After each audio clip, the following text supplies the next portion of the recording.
You are listening to Campus Voice, STEM Beyond the Lab, where student innovators tell us about the big ideas they're cooking up in simple terms we can all understand. I am your host, Melvin Okech, and today we are talking about water, smart water. Our guest today is Purity Nelima, a final year mechanical engineering student at the Technical University of Kenya. She's been building a solar-powered irrigation system designed for small-scale farmers in dry areas like Turkana and parts of Kisumu. Pretty cool, right? Let's meet her. So welcome to the show, Purity. This is Campus Voice, where we interview students, innovators, to tell us about the big ideas they're cooking up in simple terms we can all understand. So I welcome you to the show. Thank you very much, Melvin. I'm pleased to be here and I'm also happy to talk to you. Okay, so Purity, in simple terms, for someone like my grandmother who has never stepped into an engineering class like you or like your friends, what exactly is your project? Sure. So imagine a farmer who has a small piece of land. Okay. Maybe a quarter acre. Okay. But they struggle with water. Either they wait for rains or they carry water in jerrycans from a river, of which the river is very far from the farms and they don't have any means. So they have to walk to and fro the river. So my project is a solar powered pump that draws water from a nearby borehole. A borehole can be made at home or a river for those that are living nearby a river, and waters the crops automatically using the sensors. Oh, so how does this solar panel work? So because it's called a solar panel, we mostly use the sun. So it's the sun that powers the system during the day because it's the sun occurs at the day. So when the sun powers the system during the day and the plant gets just the right amount of water, no fuel is needed, no guesswork. Oh, wow. So you say that you don't need fuel. It's not a guesswork thing. So it's something that you are sure about it. Sun is always available during the day. That really sounds like magic. Okay, the question now is, how does it know when and how much to water? Because you find that when we are irrigating our crops manually, like you're using your jerry can or you're even using your pump to water the crops, you know the exact amount of water that crop will need, and you know when to water it, right? So yours is automatically you use automatic sensors. How does it know when and how to water, how much to water? That's a great question. Here, we use something called a moisture sensor. Okay. It's like the plant's voice. Okay. When the soil gets too dry, the sensor triggers the pump. Okay. It's like giving your shamba a smart brain. Wow, hey, I love that magic. Now tell me this. Why did you choose solar? Why not just electricity? Because electricity is available during the day, it's available at night, like it's available, right? But sometimes sun might not be available during maybe the rainy season or something like that. Okay, so why solar? Because in rural areas, power can be unreliable or non-existent. And also solar is free and available to all, whether in urban or in rural.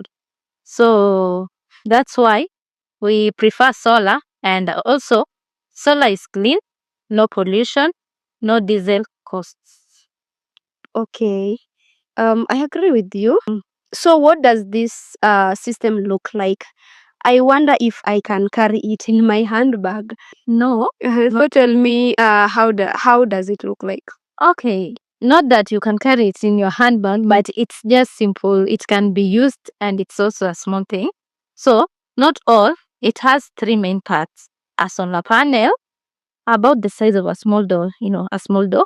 Okay. a control box, like a brain that connects to the sensor. Okay. Because that's why we say that you give your shamba A smart brain. a smart brain. Okay. So the control box is there, The smart brain. Okay. and a water pump. And the water pump, it goes into the water source. That is the water pump.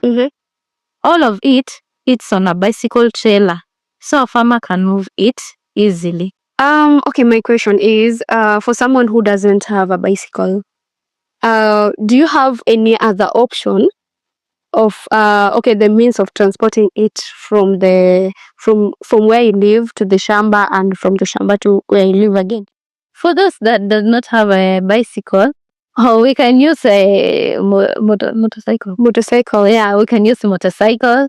Those that are very rich can use car, and if you can't afford, you can use the camels, or the horses or the camel. What of a wheelbarrow? Can you use it? Also a wheelbarrow. It's just as long as it's a small thing. It does not need a whole lorry to be carried. As long as you can carry, as you carry your jerry cans, the means that you use to carry your jerry cans. You can also, if you are now masculine, you can carry it yourself to the shamba. I really love that, and now I think this is your final year project. How long did it take you to come up with the idea, to put it into practice, like now to start making it, and now, yeah, It is saying okay, a journey of 1,000 miles starts with a single step. So it only began at a day when I thought of it.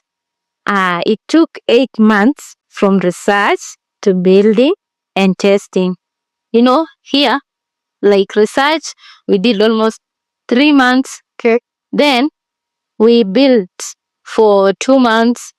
Then now testing, testing, you have to test different ways and different places to know how it works.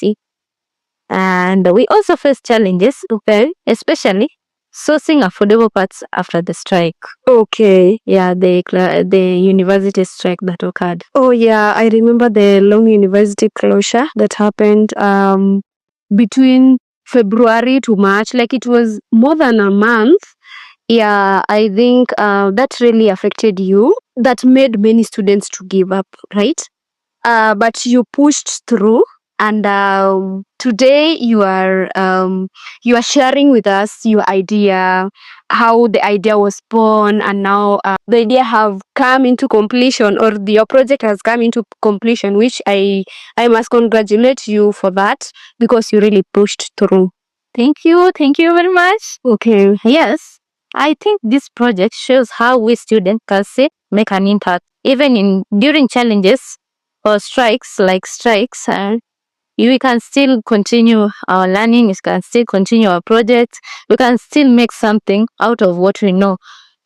Teachers can strike, lecturers can strike, but the knowledge that you have can never strike. It goes with you.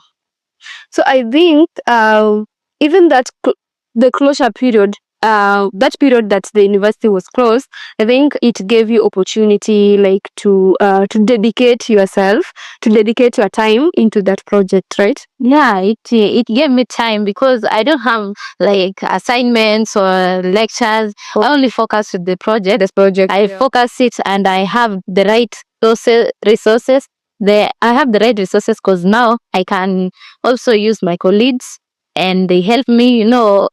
One man cannot build a bigger thing without others. Teamwork. Yeah. We do talk of teamwork, so it helped me a lot because I also involved other students so as to make this project. So it's a teamwork project. Okay. But yeah, it's just a teamwork project. Okay, my last question to you, where do you see this project going after graduation? Because I know that you can't just come up with an idea, and actually this is an innovation where you're coming up with something which has never been brought into the market. So where do you see your project going after you graduating? Where is the vision of this project of yours? After graduation, there are a lot of things that you can do after graduation, but with this my project, I want to work with the NGOs. or the county governments to roll this out in rural communities, because I know I'm in urban areas. So like when I started here, I myself I don't have the enough resources to pull it to the rural area. It is. So if I work with the NGOs and the government and the community county government, it will help me roll it. And eventually I want to make it a kit that farmers can buy in local shops, like a Juakali irrigation pack.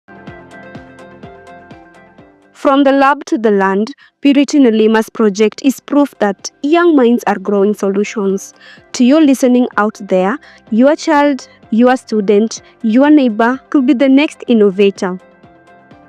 Thank you so much, Purity, and I wish you all the best. The best of luck in your project, and even you working with the NGOs and the county governments. Thank you so much, Melvin. I'm so pleased to be here. I'm so pleased that some people are going to listen to my project and are going to do something about it. It's a good project. Those that are out there, if you meet it, if it comes to you, take it positively. Guys, it can help. It is easier. It is cheaper. I know you can afford it. So thank you so much, Melvin, for hosting me here. I'm so pleased. Okay, thank you too. That was Campus Voice, STEM Beyond the Lab, brought to you by TUK Radio, where ideas take roots. Catch us next week for another student story that is changing the world.